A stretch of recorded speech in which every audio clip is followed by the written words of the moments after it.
Dada medzibe na gblɔ ŋutinya ɖe nam. Eya dzɔfia enyo ŋutɔ eye le ŋgɔ na wo gbɔna menyam. Papa ɖe nɔ tɔgodo kpɔ kosombo tɔgodo ƒe nyagbɔgblɔ nye yo. Edzɔ be papa ya nɔ tɔgodo so many years ago. Ye ŋusia nu si dzɔna le papa ya ƒe agbeme kɔ be nyo ŋutɔ eye le ŋgɔ gbɔna na ya menyam. Ne dzɔgbevɔ̃e dzɔ ɖe ame aɖe dzi hã wòyi ame gbɔ ko be o wò dzi ne fa eya dzɔfia nyo ŋutɔ eye le ŋgɔ gbɔna na wo menyam. Amumu sa gɔmu. Ko we ko ŋusia ŋu na dzɔkɔ na be nyo ŋutɔ eye le ŋgɔ na gbɔna menya o de enya ma de egɔme de o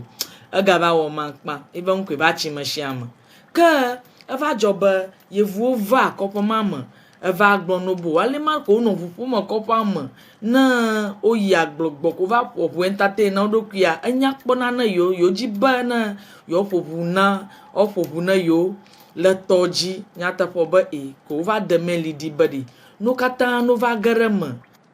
no no ʋuƒo ne yo kɔ yi ɖe kɔƒe bubuwo me ʋu aga kɔ gbe yo fe xe ge na wo oyo kɔkɔ ge no kpetɔ katã ko kpɔ be tso eŋua nyo ŋutɔ ke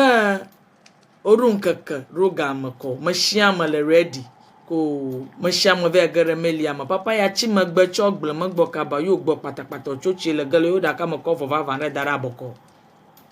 pa yi ko dze mɔ ke yina se susɔvi oɖo tɔ gbɔ ko odidi dzanyi kpla ya mo va limili o fɔn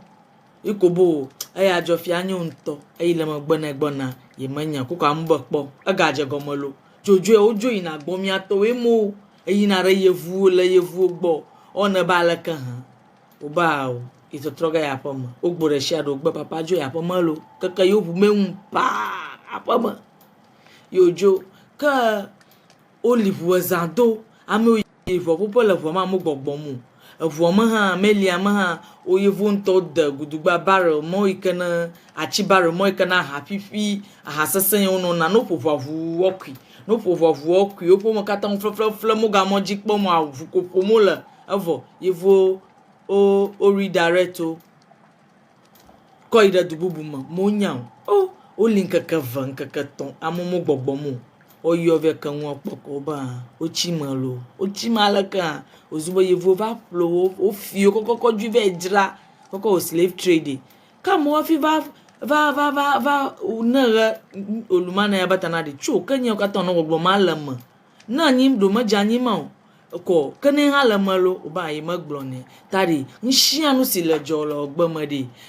konku ɖeka na kɔkpɔ nyui ke ne le ŋma me ekpɔ ke kokoko be nyui aɖe le me mawo ne ve mia katã mia ŋu no nyo na mi Dada ŋutinya ya nya se nam lo akpe na wo kakaka akpe na mi be mi te kpɔ miaƒe nɔnɔmetata zɔzɔ kɔ yi ɖe nuwuƒe mi dze agba ne mia subscribe ɖe miaƒe YouTube channel eye mina follow miaƒe digital platforms abe Facebook, Instagram kple TikTok.